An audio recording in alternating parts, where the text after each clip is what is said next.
Hello friends, welcome और YouTube channel माही biology इन हिंदी पर आप सभी का हार्दिक स्वागत है। तो दोस्तों, आज हम बात करने जा रहे हैं कौन सा, जो आपके नर्सिंग असिस्टेंट के जो सिलेबस का था उसके बारे में हम कल बात कर दी थी। और उसके बाद हमने क्या स्टार्ट किया था, जूलॉजी किया था। जूलॉजी में हमने क्या किया था, ह्यूमन फिजियोलॉजी या मानव आकारिकी या मानव कार्यकी स्टार्ट किया था। ठीक है, मानव कार्यकी में हमने क्या किया था, कौन कौन से पढ़ने हैं। एक तो रक्त परिसंचरण तंत्र पढ़ना है, उत्सर्जन तंत्र, पाचन तंत्र, तंत्रिका तंत्र और प्रजनन तंत्र और न्यूट्रिशन पढ़ना है। ठीक है, उसमें से सबसे पहले हम क्या स्टार्ट करेंगे, आपके रक्त परिसंचरण तंत्र क्या करेंगे, रक्त परिसंचरण तंत्र को स्टार्ट करेंगे। तो अब हम जान लेते हैं कि रक्त परिसंचरण तंत्र होता क्या है। तो दोस्तों, मैं रक्त परिसंचरण तंत्र स्टार्ट करने से पहले एक आपसे बात कहना चाहता हूं कि जो आप मेरे इस YouTube चैनल के माध्यम से जो नर्सिंग असिस्टेंट की जो तैयारी कर रहे हो बायोलॉजी की, तो इससे पहले आप क्या करें, मेरे YouTube चैनल को लाइक करें तथा शेयर करें और तथा सब्सक्राइब करें और बेल आइकन को दबाएं, जिससे कि क्या आपके पास मेरी प्रत्येक वीडियो की नोटिफिकेशन आपके पास मिलता रहे। ठीक है, तो ये तो हो गई हमारे काम की बात। अब हम पढ़ते हैं हमारे पढ़ना क्या है सिलेबस में। तो सिलेबस में हमने कल आपको बता दिया, जो पीछे वाली क्लास थी उसमें हमें आपको बता दिया कि आपके सिलेबस में कौन सी चीज़ पढ़नी है। तो ठीक है, तो आज हम स्टार्ट करने जा रहे हैं नंबर 1 पे, रक्त परिसंचरण तंत्र। ठीक है, तो रक्त परिसंचरण तंत्र होता क्या है। रक्त का अर्थ होता है जो हमारे शरीर में उपस्थित लाल रंग का रुधिर होता है, उसे क्या कहते हैं, रक्त कहते हैं, जिसका कार्य होता है शरीर में उपस्थित गैसों का परिवहन करना। क्या करना, शरीर में गैसों का परिवहन करना। अब ये गैसें कौन कौन सी होती है, O2 और CO2 गैसें होती है, जिसका विभिन्न अंगों तक परिवहन करना तथा विभिन्न अंगों से वापस शरीर को बाहर निकालना, ये क्या करती है, रक्त कार्य करता है। ठीक है, अब आता है रक्त परिसंचरण क्यों होता है। रक्त परिसंचरित अंग होता है एक, रक्त क्या होता है, परिसंचरित अंग होता है। परिसंचरित का अर्थ है रक्त को हमारे शरीर को चारों ओर परिक्रमा लगाता है, या हमारे शरीर में चारों ओर मतलब मोशन करता, गति करता हुआ, चारों ओर गति करता हुआ शरीर के विभिन्न अंगों तक जाता है, इसलिए इसे क्या कहते हैं, रक्त परिसंचरण तंत्र। तो हम रक्त परिसंचरण तंत्र क्या पढ़ेंगे आज, नंबर 1 पढ़ेंगे हम रक्त परिसंचरण तंत्र। ठीक है, जिसे इंग्लिश में कहते हैं आपके ब्लड सर्कुलेटरी सिस्टम। क्या कहते हैं, ब्लड सर्कुलेटरी सिस्टम कहते हैं। तो हमने उस समय जो पिछली क्लास थी उसमें पढ़ा था, तो रक्त परिसंचरण तंत्र में हमें क्या क्या पढ़ना है, एक तो पढ़ना है रक्त पढ़ना है, एक पढ़ना है आपका हृदय, और नंबर 3 पे पढ़नी है आपकी रक्त वाहिनिकाएं। क्या पढ़नी है, रक्त वाहिनिकाएं, जिसे इंग्लिश में कहते हैं ब्लड वेसल्स। क्या कहते हैं, ब्लड वेसल। तो स्टूडेंट्स या दोस्तों, आज हम क्या पढ़ने वाले हैं, सबसे पहले हम नंबर 1 पे क्या पढ़ेंगे, आपके रक्त।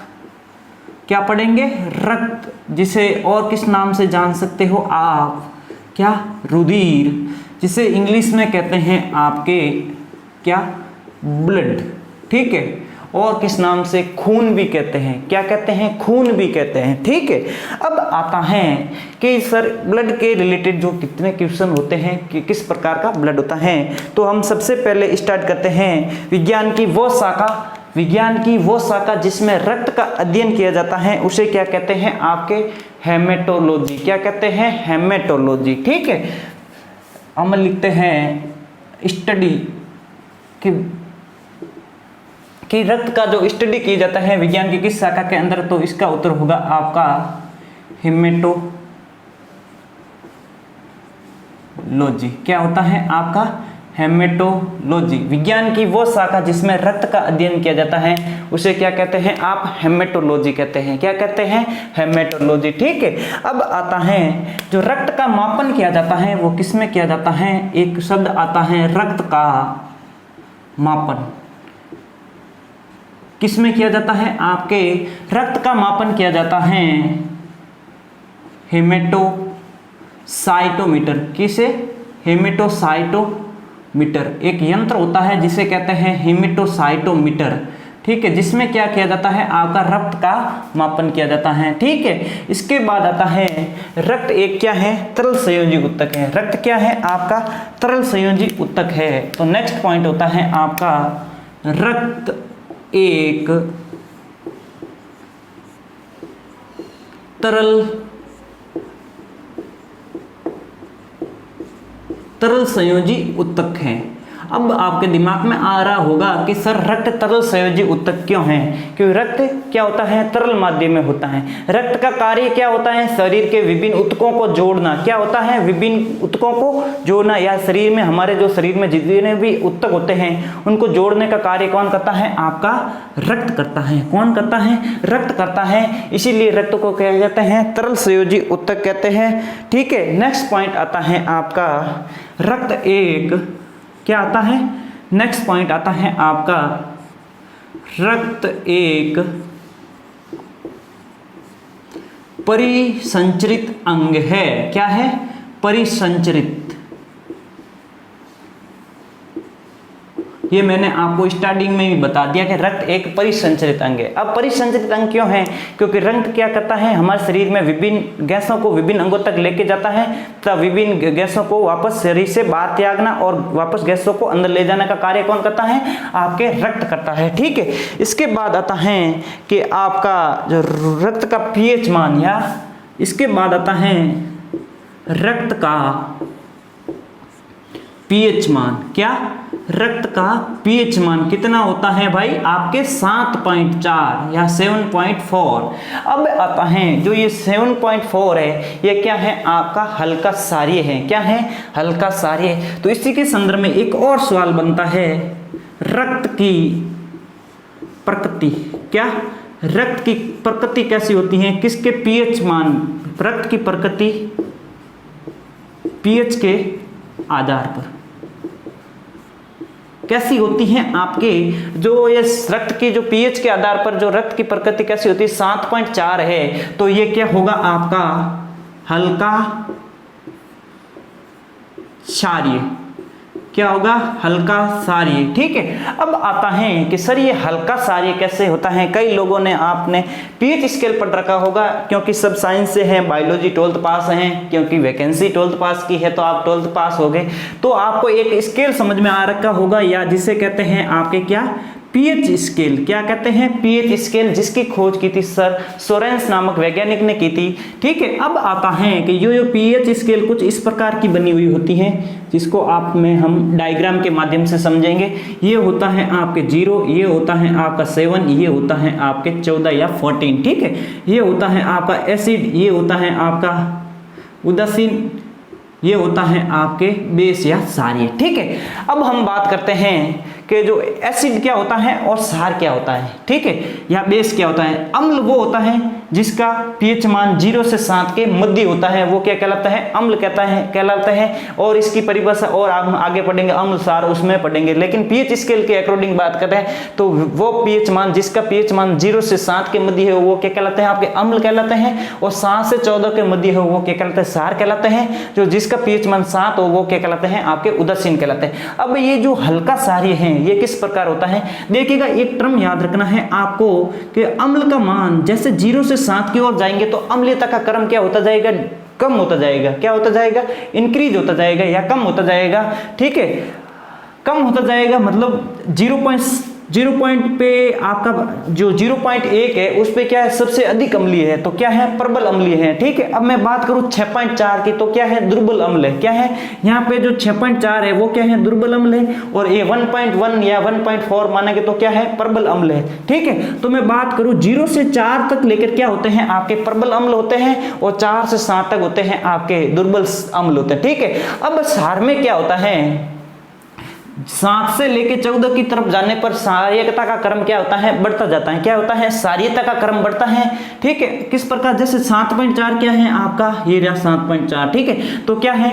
हल्का क्षारीय, मतलब कम क्षार है, मतलब इसमें इतना क्षारीय माध्यम नहीं है जितना कि 14 या 13 पे है। ठीक है, अब 7 से लेके क्या होता है? 10 तक तो क्या होते हैं? आपके हल्का क्षारीय होते हैं या दुर्बल क्षार होते हैं। और जो 10 से लेके 14 तक क्या होते हैं? आपके प्रबल क्षार है। तो एग्जाम में ये भी पूछ लिया जाता है रक्त का पीएच मान होता है, पर पीएच की प्रकृति कैसी होती है? तो वहां पे आपको क्या मिलेगी? हल्का क्षारीय भी मिलेगी या दुर्बल क्षार भी मिल सकता है। अब ये दुर्बल क्षार किस प्रकार होगा ये हमने पीएच स्केल के माध्यम से समझ लिया। ठीक है, ये लेके लिएगा आपको हल्का क्षारीय। ठीक है, इसके बाद आती है रक्त की मात्रा। ठीक है, क्या आती है? रक्त की मात्रा। मैं बात करूं मेल एंड फीमेल, क्या मेल एंड फीमेल, मानव में रक्त की मात्रा मेल एंड फीमेल में अलग अलग होती है, ठीक है। तो मैं बात करूं रक्त की, नेक्स्ट लिखिएगा मानव शरीर में, मानव शरीर में रक्त की मात्रा, ठीक है। अब क्या होता है, मानव शरीर की रक्त की बात करो तो मेल एंड फीमेल में अलग होता है। तो आपके सबसे पहले बात करूं मैं मेल की, किसकी, मेल की, ठीक है। तो मेल में कितना रक्त होता है, 6 से 7 लीटर, कितना होता है, 6 से 7 लीटर, ठीक है। और मैं बात करूं किसकी, फीमेल की, आपके फीमेल की या महिलाओं की बात करो तो पुरुषों की तुलना में महिलाओं में ब्लड या रक्त कम होता है, इसमें होता है आपके 5 से 5.5 लीटर, ठीक है। ये तो होता है ब्लड की मात्रा कि मानव शरीर में रक्त की मात्रा। अगर आपको पूछ ले जाए कि मनुष्य में रक्त की अगर एवरेज पूछ ले जाए तो आपका उत्तर होगा 5 से 6 लीटर, क्या होगा, 5 से 6। अगर मेल की पूछ ले जाए तो आपको 6 से 7 लीटर, और फीमेल का पूछ ले जाए तो आपका कितना होगा, 5.5 से लेके 5.5 लीटर, ठीक है। अब आता है, कई बार एग्जाम में पूछ रखा है कि जो ये मानव शरीर का जो कुल भार है इसका कितना प्रतिशत रक्त होता है, जैसे कि आपके शरीर का वेट है, टोटल वेट है, उसका कितना प्रतिशत आपके शरीर में ब्लड है। तो मैं यहाँ पे एक पॉइंट बना के लिखता हूँ, स्टार पॉइंट है, काफी इंटरेस्टिंग है। तो नेक्स्ट लिखिएगा मानव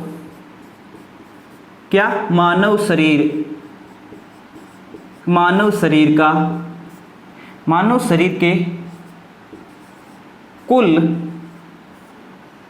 कुल भार का 7%, कितना, 7% रक्त होता है।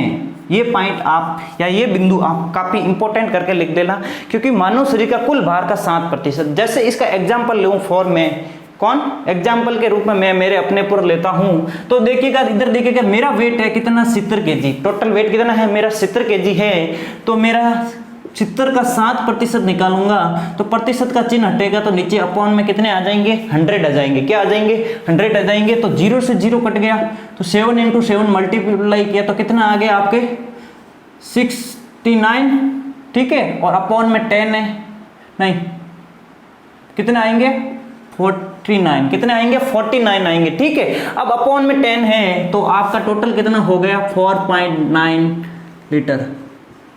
तो मैं कह सकता हूं मेरा वेट कितना है, 70 kg है, तो मेरा वेट कितना है 70 kg है, तो मेरे अंदर रक्त कितना है, अप्रोक्स 5 लीटर, कितना है अप्रोक्स 5 लीटर या 4.9 लीटर, ठीक है। इसके बाद आता है आपके रक्त की बात हो गई, इसके बाद आता है जो रक्त का लाल रंग किस कारण होता है।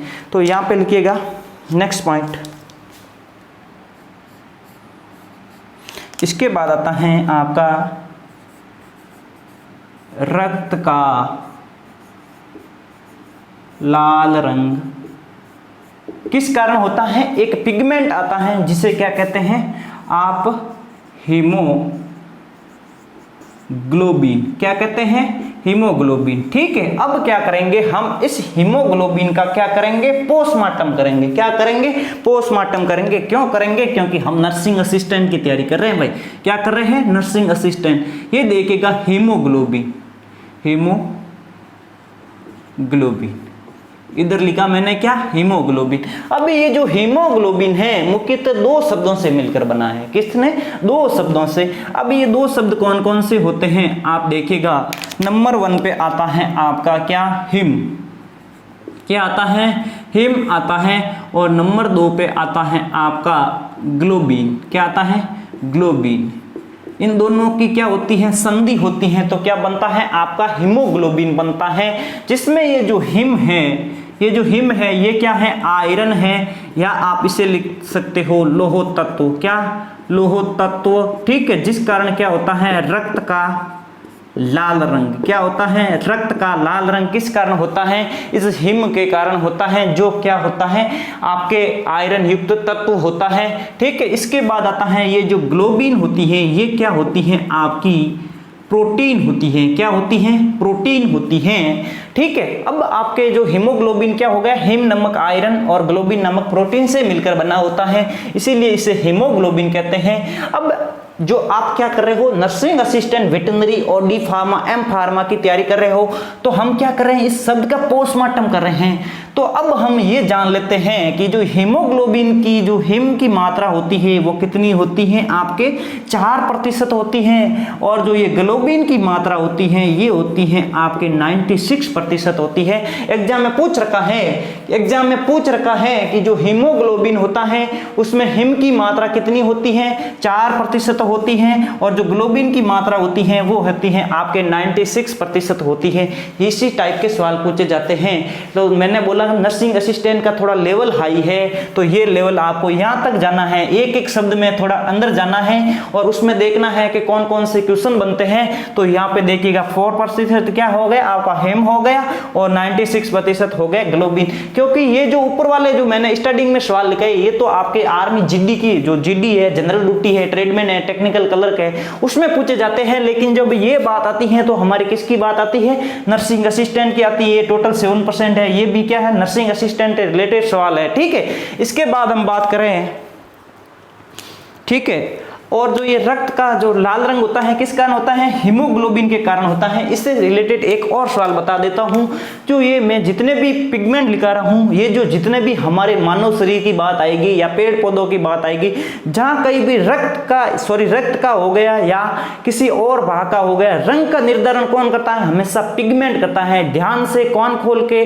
सुन लेना, क्योंकि जो हमेशा रक्त का बोले या किसी और का बोले, त्वचा का बोले या पत्तियों का बोले, किसी का भी बोले, उसका उसका रंग का निर्धारण कौन करता है, हमेशा पिगमेंट करता है। कौन करता है, पिगमेंट करता है। जो हीमोग्लोबिन ये क्या है, पिगमेंट है। क्या है, पिगमेंट है, जिसे हिंदी में कहते हैं वर्णक कहते हैं। क्या कहते हैं, वर्णक कहते हैं। ठीक है, ये तो हो गया रक्त से संबंधित। इससे के पश्चात आते हैं आपके कुछ की पॉइंट आते हैं। क्या आते हैं, की पॉइंट आते हैं। तो मैं इस साइड में की पॉइंट लिखता हूं, कुछ कई बार एग्जाम में पूछ रखा है, तो यहां पे मैं हेडिंग लगाता हूं, क्या, की पॉइंट।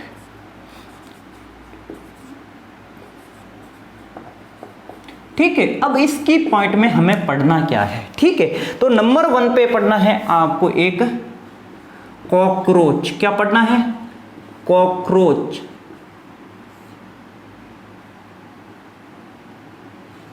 क्या पढ़ना है, कॉकरोच। ये कॉकरोच क्या होता है, ये एक ऑर्थोपोडा का सदस्य है। किसका, संघ ऑर्थोपोडा, या फाइलम की बात करें तो कॉकरोच किस फाइलम का सदस्य है, ऑर्थोपोडा।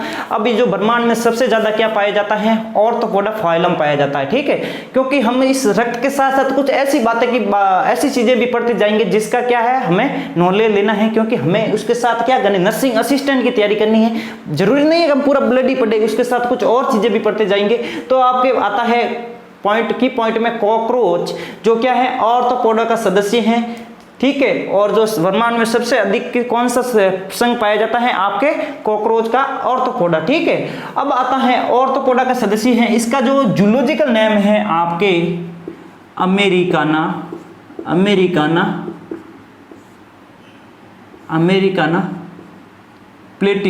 प्लेटिनस।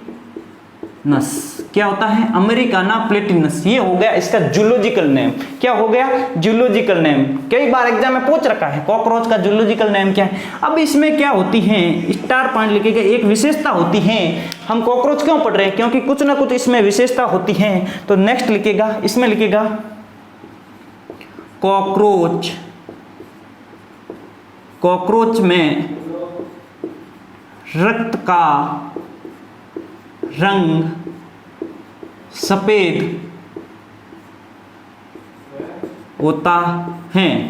अब ये आपके दिमाग में आ रहा होगा कि सर कॉकरोच में रक्त का रंग सफेद क्यों होता है। तो एक यहाँ पे क्या आता है, पिगमेंट आता है। कौन सा, हीमोलिम्फ। कौन सा पिगमेंट आता है आपका, हीमोलिम्फ, जिसमें हीमोलिम्फ का अर्थ होता है, जो ये लिम्फ शब्द है इसका अर्थ होता है आपके क्या, सफेद। क्या होता है? सफेद। ठीक है, आपके दिमाग में आ रहा होगा सर कॉकरोच का रंग सफेद क्यों होता है? तो एक पिगमेंट आता है, कौन सा? हीमोलिम्फ, जिसके कारण क्या होता है? रक्त का रंग सफेद होता है। तो हमारे अंदर कौन सा था? हीमोग्लोबिन था। तो यहाँ पे कौन आता है? हीमोलिम्फ आता है, जिसमें लिम्फ का अर्थ होता है सफेद। तो हीमोलिम्फ के कारण कॉकरोच का रक्त का रंग कैसा होता है? लाल रक्त होता है। तो अब कॉकरोच के बारे में कुछ स्टोरी सुन लेते हैं। जो कॉकरोच है इसका नाम अमेरिकाना प्लेटिनस कैसे पड़ा? क्योंकि ये जो भारत में कॉकरोच आया है किसकी देन है? अमेरिका की देन है। किसकी? अमेरिका की देन। कई सालों पहले, कई वर्षों पहले की बात है, जब भारत और अमेरिका के साथ क्या होता था? इंपोर्ट एक्सपोर्ट का धंधा या बिजनेस चल रहा है, जिससे क्या है अमेरिका से कुछ कॉकरोच भारत के खाद्य सामग्रियों के साथ आ गया, जिससे कि खाद्य सामग्री क्या भारत में क्या होता है? अपने रसोइयों में जाती हैं, तो रसोई में चले गए और भारत में अब क्या कर रहे हैं? रसोई में कॉकरोच आतंक मचा रखे हैं। आप ऐसी कोई रसोई नहीं मिलेगी जिसमें कॉकरोच नहीं मिलेगा। 100% कॉकरोच मिल जाता है। किस कारण? ये अमेरिका के कारण मिल जाता है। ठीक है, ये तो हो गया कॉकरोच के संदर्भ में। नंबर 2 पे आता है आपका, यहां पे और लिखिएगा स्टार पॉइंट पे, नंबर 2 पे आता है आपका ऑक्टोपस। क्या आता है आपके? ऑक्टोपस। ठीक है, अब ये ऑक्टोपस क्या होता है? ये एक समुद्री जीव है। क्या है? समुद्री जलीय जीव है, जो संघ इसका फाइलम है प्लेटीहेल्मिंथीज। कौन सा है? संघ प्लेटीहेल्मिंथीज होता है। ये क्या होता है? आपके समुद्री या जलीय जीव होता है। इसकी क्या विशेषता होती है? इस ऑक्टोपस की विशेषता होती है, जिस प्रकार कॉकरोच में इसका रक्त का रंग सफेद होता है, इसी प्रकार ऑक्टोपस में कैसा होता है? नीला होता है या ब्लू होता है। तो यहां पे लिखिएगा ऑक्टोपस क्या होता है? ऑक्टोपस में रक्त का रंग नीला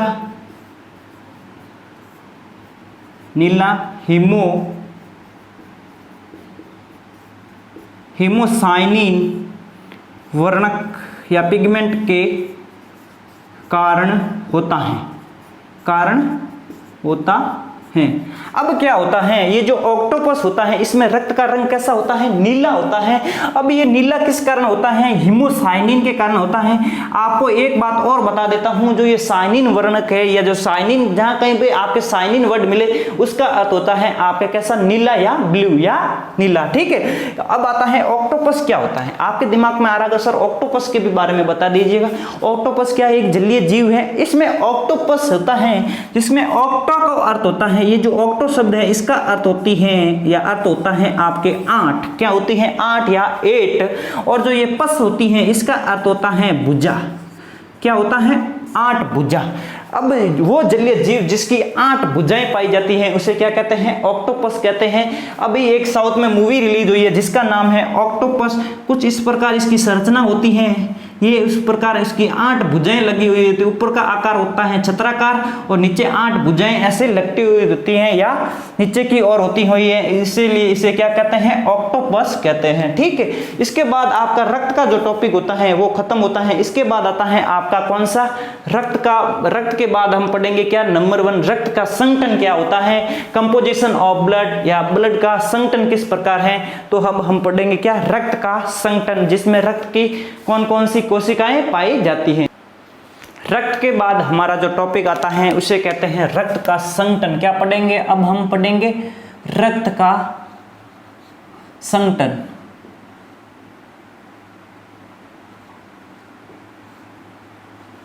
रक्त का संगठन, कंपोजिशन ऑफ ब्लड। ठीक है, रक्त का संगठन पढ़ेंगे। ठीक है, अब आता है कि जो आपका मानव शरीर में जो रक्त होता है दो प्रकार की चीजों से मिलकर बना होता है।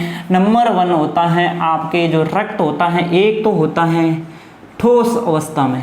क्या? ठोस अवस्था। ठीक है, और जो दूसरी होती है आपकी कौन सी? तरल अवस्था। क्या होती है? तरल अवस्था। ठीक है। अब आपके दिमाग में आ रहा होगा कि सर हमारा रक्त तो तरल होता है, ये ठोस अवस्था कहां से आ गई। तो मैं आपके बात करूं कि जैसे ही एक एग्जांपल लेता हूं, आपकी चोट लगी तो आपके शरीर से क्या ब्लड ब्लीडिंग होगा या रक्त निकलेगा। तो रक्त निकलेगा तो थोड़ी देर जब रक्त निकलता है तो वो कैसा था, द्रव अवस्था में था, ठीक है। अब द्रव अवस्था में था तो थोड़ी देर पश्चात आपके क्या होते हैं, रक्त की क्या होती है, पपड़ी बन जाती है, तो वो किस फॉर्म में आ जाता है, ठोस अवस्था में आ जाता है। तो ये ठोस अवस्था किस कारण होती है, हेमेटोक्रिट के कारण क्या होती है। ये जो ठोस अवस्था होती है ये क्या होती है आपके क्या कहलाती है, हेमेटोक्रिट कहलाती है। क्या कहलाती है, हेमेटोक्रिट कहलाती है, ठीक है। अब ये जो हेमेटोक्रिट होती है, इस हेमेटोक्रिट में क्या होती है या इसे क्या कहते हैं, और किसे, रक्त कोशिका या रक्त कणिका या कोशिका, ये क्या होती हैं, कोशिकाएं होती हैं, ठीक है। और जो ये प्लाज्मा तरल अवस्था में क्या होती है, आपके प्लाज्मा होती है, ठीक है। अब ये जो ठोस अवस्था होती है इसमें कौन कौन से भाग होते हैं, तो इसमें आपके मुख्यतः 3 भाग होते हैं। कौन कौन से, नंबर 1 पे आता है आपका कौन कौन सा, एक तो होता है आपका आरबीसी, और नंबर 2 पे होता है आपका कौन सा, डब्ल्यूबीसी, और नंबर 3 पे होता है आपका प्लेटलेट्स, जिसे हिंदी में कहते हैं आपके बिंबाणु। क्या कहते हैं, बिंबाणु, ठीक है। अब देखिए आरबीसी का अर्थ होता है लाल रक्त कणिकाएं या रेड ब्लड कार्पल्स या रेड ब्लड सेल्स, डब्ल्यूबीसी यानी व्हाइट ब्लड कार्पल या व्हाइट ब्लड सेल्स या श्वेत रक्त कणिकाएं, प्लेटलेट्स या बिंबाणु, ठीक है। अब आता है कि जो ये तरल अवस्था में क्या पाया जाता है, तो हमारे शरीर के अंदर जो तरल अवस्था में होता है वो क्या होता है आपका प्लाज्मा। क्या होता है, प्लाज्मा होता है। अब क्या होता है, इनकी जो प्रतिशत की मात्रा पूछ ली जाती है कि मानव शरीर में ठोस अवस्था में जो ठोस प्रावस्था अवस्था होती है, हेमेटोक्रिट की मात्रा कितने प्रतिशत होती है, तो मैं आपको बता दूं यहाँ पे होती है आपके 45%। कितनी, 45% होती है ठोस प्रावस्था में। और तरल अवस्था या प्लाज्मा की बात करूं, कुल रक्त में कितनी होती है आपके 55% या 55%। कितनी, 55% या 55%। कितनी होती है, 55%, ठीक है। तो अब हम क्या करेंगे, सबसे पहले क्या पढ़ेंगे, प्लाज्मा पढ़ेंगे। नंबर 1 पे क्या पढ़ेंगे, प्लाज्मा पढ़ेंगे, ठीक है। अब इसके बाद पढ़ेंगे आरबीसी, उसके बाद पढ़ेंगे हम डब्ल्यूबीसी, उसके बाद पढ़ेंगे हम क्या पढ़ेंगे, प्लाज्मा के बाद डब्ल्यूबीसी के बाद बिंबाणु, ठीक है। अब आता है सबसे पहले क्या पढ़ना है, आपको प्लाज्मा पढ़ना है, ठीक है। प्लाज्मा में हम पढ़ेंगे प्लाज्मा का संघटन। क्या पढ़ेंगे, प्लाज्मा का संगठन। क्या पढ़ेंगे, प्लाज्मा का संगठन पढ़ेंगे। जो प्लाज्मा होता है किन चीजों से मिलकर बना होता है, ठीक है। तो प्लाज्मा का जो संगठन होता है, तो प्लाज्मा में नंबर 1 पढ़ेंगे हम। प्लाज्मा में जो प्लाज्मा होता है उसमें जल की कितनी मात्रा होती है, तो 90% क्या होता है, प्लाज्मा में जल होता है। आपके एग्जाम में सवाल पूछ लिया जाता है प्लाज्मा की कुल मात्रा कितनी होती है रक्त में, तो क्या होती है, 55% होती है। अगर आपके एग्जाम में पूछ ले प्लाज्मा में जल की मात्रा कितनी होती है, तो आपके क्या होगा, 90% होगा या 90% होगा। आप यहाँ पे कंफ्यूजन हो जाते हो, कहीं पे 55, अगर आपके पूछा तो प्लाज्मा का है आप जल का करके आ जाते हो, लेकिन कभी पूछा तो जल का जाता है, लेकिन आप क्या करके आ जाते हो, प्लाज्मा करके आ जाते हो 55%, ठीक है। नंबर 2 पे आता है आपका कि जल के साथ और क्या होता है, तो एक होता है आपका ग्लूकोज प्लस खनिज लवण। इसकी कितनी मात्रा होती है, तो इसकी मात्रा होती है आपकी 1%। कितनी होती है, 1%। पीछे कितने बचे, 9% क्या होती है आपकी प्रोटीन होती है। क्या होती है, प्रोटीन होती है। 9% में क्या होती है, आपके प्रोटीन होती है। तो अब आपके दिमाग में आ रहा होगा कि सर ये कौन कौन सी प्रोटीन होती है, तो हम बता देते हैं। ये प्रोटीन होती है, नंबर 1 पे होती है आपके कौन सी, थ्रोम्बिन। क्या होती है, थ्रोम्बिन प्रोटीन होती है। नंबर 2 पे होती है आपके प्रोथ्रोम्बिन। क्या होती है, प्रोथ्रोम्बिन, ठीक है। नंबर 3 पे क्या होती है आपके ग्लोब्यूलिन। क्या होती है, ग्लोब्यूलिन। क्या होती है, ग्लोब्यूलिन होती है। नंबर 4 पे होती है आपकी फाइब्रिन। क्या होती है, फाइब्रिन प्रोटीन होती है। नंबर 5 पे होती है आपके फाइब्रिनोजन क्या होती हैं? फाइब्रिनोजन होती हैं। क्या होती हैं? फाइब्रिनोजन होती हैं। ये जो प्रोटीन फाइब्रिनोजन होती हैं ये क्या करती हैं? आपका रक्त का थक्का बनाती हैं। क्या बनाती हैं? रक्त का थक्का बनाती हैं। ये हो गया प्लाज्मा का संगठन। ठीक है, अब आता है नेक्स्ट क्वेश्चन आता है प्लाज्मा से रिलेटेड कि जो प्लाज्मा का रंग कैसा होता है। तो नेक्स्ट बात आती है प्लाज्मा, क्या आती है आपकी नेक्स्ट बात? प्लाज्मा का रंग। प्लाज्मा का रंग कैसा होता है आपका? हल्का पीला। कैसा होता है? हल्का पीला।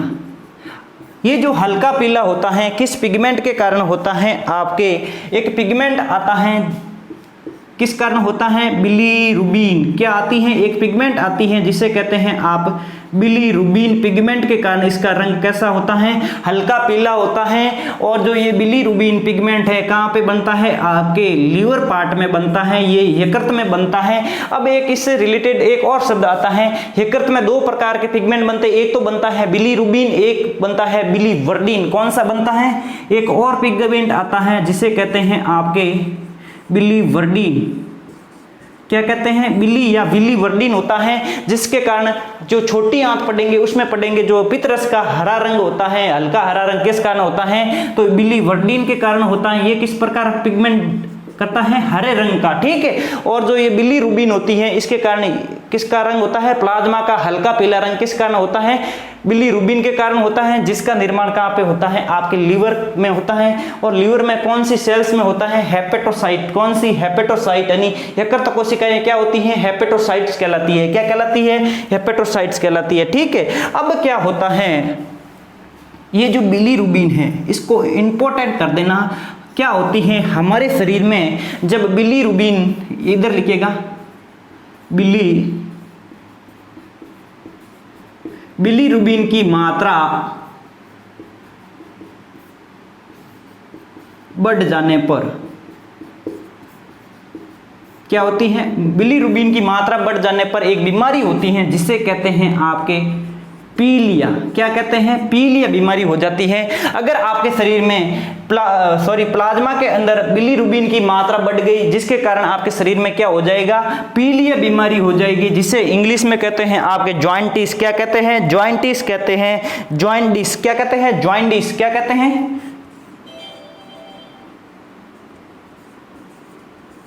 ये बीमारी हो जाती है आपके शरीर में। पीलिया किस कारण होता है? आपके शरीर में उपस्थित रक्त के अंदर उपस्थित प्लाज्मा में बिलीरुबिन पिगमेंट के कारण अधिक मात्रा होने के कारण आपके शरीर में कौन सा रोग हो जाता है? पीलिया रोग हो जाता है, जिसे इंग्लिश में कहते हैं जॉइंटिस या पीलिया। ठीक है, इसके बाद हम पढ़ेंगे कि जो एक सीरम शब्द आता है, क्या आता है आपका? सीरम शब्द आता है। क्या आता है? सीरम। कि सर सीरम क्या होता है? कई बार आपने सुन रखा है सीरम। क्या सुना है? सीरम। अब ये सीरम क्या होता है? सीरम की बात करूं तो सीरम क्या होता है? आपकी जो प्लाज्मा होती है, क्या होती है? प्लाज्मा। ठीक है, और जो प्लाज्मा के अंदर एक प्रोटीन होती है, क्या होती है? प्लाज्मा के अंदर एक प्रोटीन होती है जिसे क्या कहते हैं? जो सबसे जो प्रोटीन बताई थी उसमें क्या थी? एक प्रोटीन थी फाइब्रिनोजन। क्या थी? फाइब्रिनोजन। क्या थी? फाइब्रिनोजन। तो प्लाज्मा में से अगर हम फाइब्रिनोजन, अगर हम प्लाज्मा में से फाइब्रिनोजन प्रोटीन निकाल देंगे तो क्या पीछे बचा रक्त क्या कहलाता है? आपका सीरम कहलाता है। तो आपको ये ध्यान रखना है, क्योंकि आप नर्सिंग असिस्टेंट की तैयारी करो तो आपको एग्जाम में पूछ ले जाता है सीरम क्या होता है। तो आपका क्या उत्तर होगा? प्लाज्मा में से फाइब्रिनोजन प्रोटीन को निकाल देना, पीछे बचा रक्त क्या कहलाता है? आपका सीरम कहलाता है। क्या कहलाता है? सीरम कहलाता है। यहाँ पे आपके प्लाज्मा के रिलेटेड जो भी टॉपिक थे वो खत्म हो गए। इसके बाद हम पढ़ते हैं प्लाज्मा के कार्य पढ़ते हैं। क्या पढ़ते हैं? प्लाज्मा का कार्य। ठीक है, प्लाज्मा के कार्य की बात करूं तो ये क्या करता है? शरीर के तापमान को बनाए रखता है। शरीर के तापमान को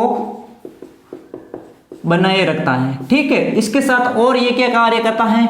ये करता है हमारे शरीर में ग्लूकोज की मात्रा, किसकी? ग्लूकोज की मात्रा को नियंत्रित करता है। जो हमारे शरीर में जो ग्लूकोज की मात्रा होती है उसको क्या करता है, नियंत्रित करता है। ठीक है, इसके बाद आता है प्लाज्मा का एक और कार्य होता है, ये क्या करता है, ग्लूकोज को जो नियंत्रित करता है तथा ग्लूकोज को क्या करता है, विभिन्न कोशिकाओं तक पहुंचाने का कार्य कौन करता है, आपके प्लाज्मा करता है। ठीक है, इसके बाद आता है, और जो इस प्लाज्मा में उपस्थित जो प्रोटीन होती है वो क्या करती हैं, आपके रक्त का क्लोट बनाते हैं या रक्त का थक्का बनाने का कार्य करती हैं। ये हो गया आपके प्लाज्मा। यहाँ पे नंबर 1 पे क्या हो गया, प्लाज्मा हो गया।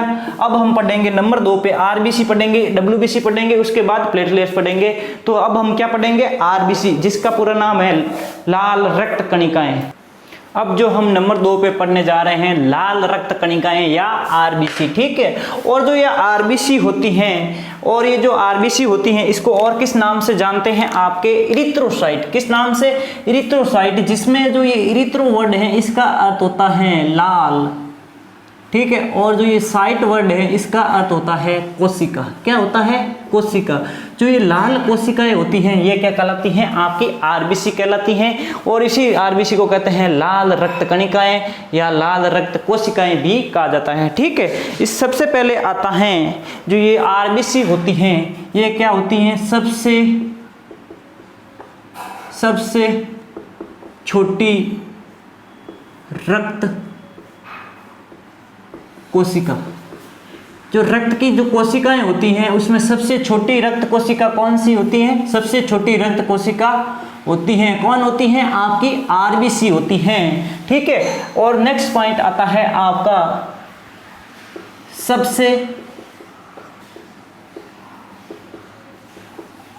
सबसे अधिक मात्रा में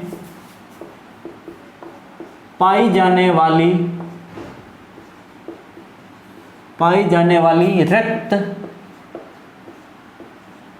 रक्त कोशिका होती हैं। क्या होती हैं, ये रक्त में पाई जाने वाली सबसे अधिक कोशिका होती हैं। ठीक है, अब आता है जो ये आरबीसी होता है, इस आरबीसी की खोज किसने की थी, आरबीसी की खोज किसने की थी, आपके एक सर वैज्ञानिक आते हैं एंटोइन वॉन ल्यूवेनहॉक। कौन आते हैं, एंटोइन वॉन ल्यूवेनहॉक, जिन्होंने सबसे पहले किसकी की थी, जीवित कोशिका की और बैक्टीरिया की खोज किसने की थी, इन्हीं सर ने एंटोइन वॉन ल्यूवेनहॉक ने की थी। इसके बाद आता है कि जो ये आरबीसी होता है, इस आरबीसी का निर्माण कहाँ होता है, आरबीसी का निर्माण कहाँ होता है, आरबीसी का निर्माण पूछ लिया जाए तो आपका सवाल होता है, उसका उत्तर क्या होगा, अस्थि मज्जा। क्या होता है, आरबीसी का निर्माण कहाँ पे होता है, आपके अस्थि मज्जा में होता है, जिसे इंग्लिश में कहते हैं बोन मैरो। अब ये बोन मैरो क्या होती है, इधर देखिएगा, कोई माना कि आपकी ये क्या है, बोन है या अस्थि है। ठीक है, अब इन अस्थियों के मध्य क्या छोटे छोटे मज्जाएं पाई जाती हैं या पोर पाए जाते हैं या गुआ पाई जाती हैं, ये क्या होती है, मज्जा। ठीक है, अब इन मज्जा में क्या होती है, ये जो क्या है पूरी बोन है, इसलिए इसे क्या कहते हैं, अस्थि कहते हैं। इसमें क्या छोटे छोटे छिद्र पाए जाते हैं जिसमें क्या होता है, आपके रक्त का निर्माण होता है, जिसके कारण इसे क्या कहते हैं, मज्जा कहते हैं। और इसीलिए इसका निर्माण कहाँ पे होता है, आरबीसी का निर्माण अस्थि मज्जा में होता है। आपके अगर रक्त के किसी भी पार्ट का पूछ लिया जाए, चाहे कोई भी भाग हो, रक्त का निर्माण कहाँ पे होता है, रक्त का, चाहे आरबीसी पूछे, डब्ल्यूबीसी पूछे, प्लाज्मा पूछे, प्लेटलेट्स पूछे, तो उन सब का निर्माण कहाँ पे होता है, आपके बोन मैरो या अस्थि मज्जा में। ठीक है, अब इससे रिलेटेड एक क्वेश्चन आता है, क्या आता है, भ्रूणीय अवस्था में क्या आता है, भ्रूणीय अवस्था में आरबीसी का निर्माण। अब ये भ्रूणीय अवस्था क्या होती है, इसके बारे में भी जान लेते हैं। भ्रूणीय अवस्था वो होती है जब नर एवं मादा द्वारा, नर युग्मक एवं मादा युग्मक के पश्चात जो निषेचन की क्रिया होती है तो किसका निर्माण होता है, सबसे पहले भ्रूण का निर्माण होता है। ठीक है, अब ये भ्रूण अवस्था, माँ के गर्भ में जो बच्चा होता है वो क्या कहलाता है, भ्रूण कहलाता है। ठीक है, क्या कहलाता है, भ्रूण कहलाता है। जब भ्रूणीय अवस्था में आरबीसी का निर्माण कहाँ पे होता है, आपके यकृत या पलिया प्लीहा, ठीक है। इसे कहते हैं लीवर, इसे कहते हैं स्प्लीनी। ये या तो होगा आपके लीवर में या होगा आपके स्प्लीन में। लेकिन इससे रिलेटेड एक और सवाल आता है, ये भ्रूणीय अवस्था होती है, इसके क्या होता है जब बच्चा मतलब सेकेंड मंथ तक का जो भ्रूण होता है, यहाँ पे लिखिएगा नेक्स्ट पॉइंट, द्वितीय मंथ क्या आता है,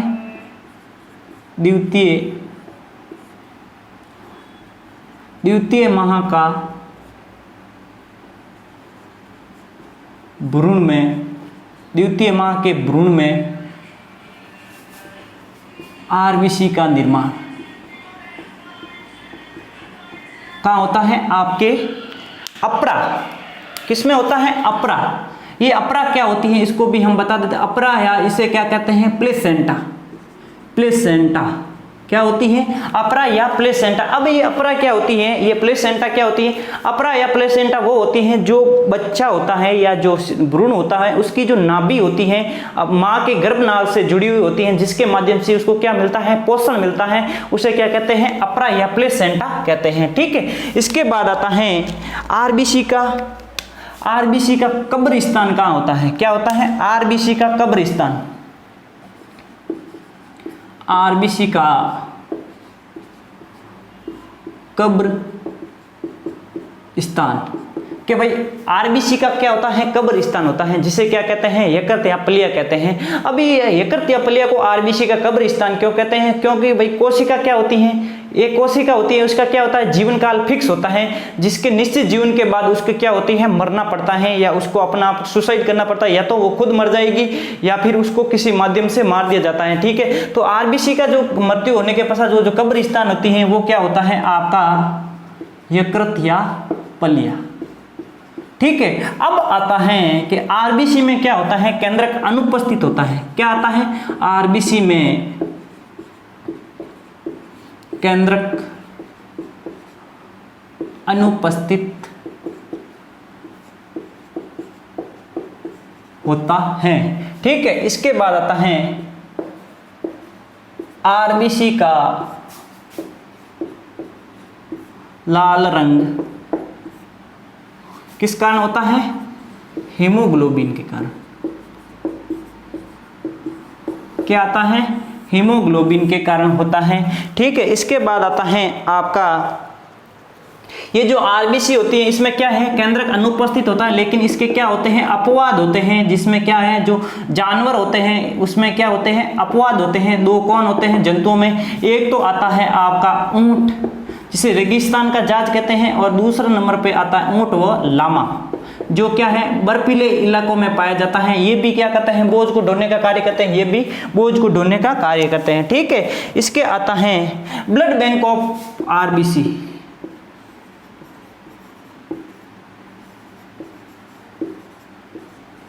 ब्लड बैंक ऑफ आरबीसी, तो इसका उत्तर होगा आपका प्लीहा।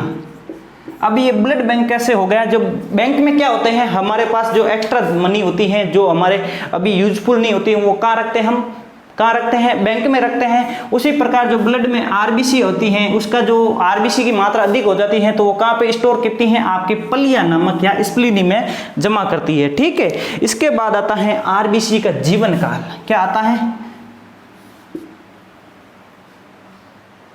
आरबीसी का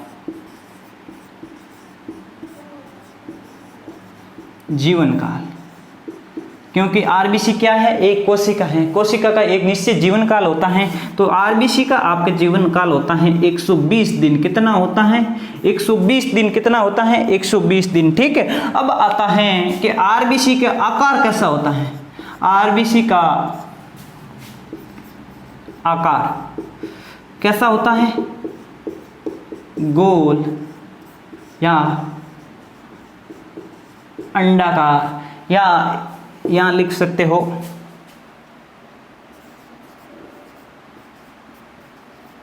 अवतल लेंस क्या होता है, द्वि अवतल लेंस। द्वि अवतल लेंस का मतलब है दोनों ओर से अवतल लेंस की आकार की होती है। आप आरबीसी को चाहे इस साइड देखो चाहे इस साइड से देखो, आपको कैसी दिखाई देती है, अवतल आकार दिखाई देती है। इनमें से क्या आता है, या तो गोल मिलेगा या अंडाकार मिलेगा या अवतल मिलेगा। अब आपके दिमाग में आ रहा होगा कि सर ये गोल या अंडाकार कैसे होती हैं, तो आपको यहाँ पे एक थोड़ा टर्म समझना है। मानना कि आपके पहले आरबीसी कैसी थी, गोल थी, ठीक है, क्या थी, गोल थी, ठीक है, क्या थी, गोल थी, जिसमें क्या थी आपके हीमोग्लोबिन, क्या थी, हीमोग्लोबिन। आरबीसी में क्या पाया जाता है, हीमोग्लोबिन पाया जाता है। हीमोग्लोबिन क्या होता है, शोषण वर्णक होता है। क्या होता है, हीमोग्लोबिन क्या होता है, शोषण वर्णक होता है, ठीक है। अभी क्या करेगी, हीमोग्लोबिन पाई जाती है तो हम क्या करते हैं, रक्त में सॉरी हम क्या लेते हैं, ऑक्सीजन लेते हैं गैसों में, या हम शोषण क्रिया में क्या लेते हैं, O2 लेते हैं। तो ये O2 क्या करेगी, इसके साथ ऐड होगी।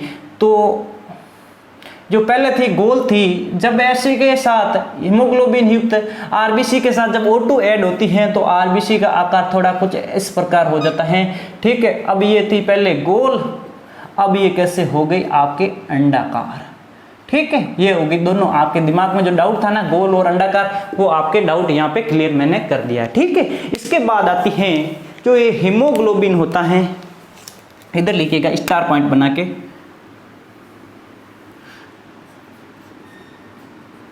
हीमोग्लोबिन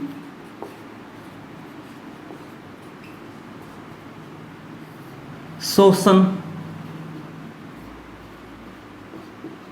वर्णक होता है। अब ये हीमोग्लोबिन क्या होता है, शोषण वर्णक होता है। अब ये शोषण वर्णक क्यों होता है, क्योंकि हीमोग्लोबिन कहाँ पाया जाता है, आपके आरबीसी में, ठीक है। अब क्या होता है, हम क्या लेते हैं, शोषण में क्या लेते हैं, O2 लेते हैं, क्या है, O2 लेते हैं, ठीक है। अब क्या होता है, इसको शोषण वर्णक क्यों कहते हैं, हमारे शरीर में जब हम लेते हैं क्या लेते हैं, O2 लेते हैं, ठीक है। अब ये O2 क्या करती है, हमारे शरीर में कहाँ जाती है, फेफड़ों में जाती है, कहाँ जाती है, लंग्स में जाती है। और लंग्स में क्या होता है, आपके ब्लड होता है, क्या होता है, ब्लड होता है। तो ब्लड में क्या होती है, रक्त होता है, रक्त में क्या होती है, आरबीसी होती है, ठीक है। और आरबीसी में क्या होती है, हीमोग्लोबिन, ठीक है। अब ये फेफड़ों में जाके यहाँ पे हीमोग्लोबिन ऐड होगी तो क्या बनेगा आपके HbO2, हीमोग्लोबिन ऑक्सीजन, क्या बनता है, हीमोग्लोबिन ऑक्सी हीमोग्लोबिन बन गए। यहाँ पे क्या बन गए आपके ऑक्सी हीमोग्लोबिन। अब ये क्या करेगा, HbO2 क्या करेगा, हमारे शरीर में घूमेगा, क्या करेगा, शरीर में घूमेगा, ऑक्सीजन युक्त रक्त हीमोग्लोबिन के साथ रक्त में शरीर के विभिन्न अंगों तक घूमेगा। तो शरीर में रक्त में और क्या पाई जाती है, ग्लूकोज पाई जाती है, क्या पाई जाती है, रक्त में कौन सी शर्करा पाई जाती है, ग्लूकोज पाई जाती है। तो अब ये क्या करेगा, शरीर में उपस्थित रक्त में उपस्थित ग्लूकोज के साथ क्या करेगा, जिसका फॉर्मूला होता है C6H12O6, इसके साथ अभिक्रिया करेगा, क्या करेगा, इसके साथ अभिक्रिया करेगा तो क्या बनाएगा, HbCO2 plus H2O plus ATP, क्या बनाएगा, ATP, जो क्या होती है आपकी एनर्जी होती है। अब क्या करेगा, ये हीमोग्लोबिन ये तो ऑक्सीजन क्या कहलाता है, ये क्या कहलाता है आपका ऑक्सी हीमोग्लोबिन, क्या कहलाता है, ऑक्सी हीमोग्लोबिन कहलाता है। जब आपके शरीर में उपस्थित कार्बोहाइड्रेट ग्लूकोज होता है उसके साथ अभिक्रिया करेगी तो ये क्या बनाएगी, 6HbCO2 या 6 कार्बोक्सी हीमोग्लोबिन, इसे क्या कहते हैं आपके कार्बोक्सी हीमोग्लोबिन, क्या कहते हैं, कार्बोक्सी हीमोग्लोबिन, ठीक है। और जो 6 अणु जल के बनाएंगे और ATP बनाएंगे, ठीक है। ये तो हो गया जो है हीमोग्लोबिन है शोषण वर्णक के रूप में किस प्रकार कार्य करता है, ठीक है। अब आता है नेक्स्ट पॉइंट, आता है आपका ये जो हीमोग्लोबिन होता है, ये हीमोग्लोबिन क्या करता है, नेक्स्ट पॉइंट लिखिएगा,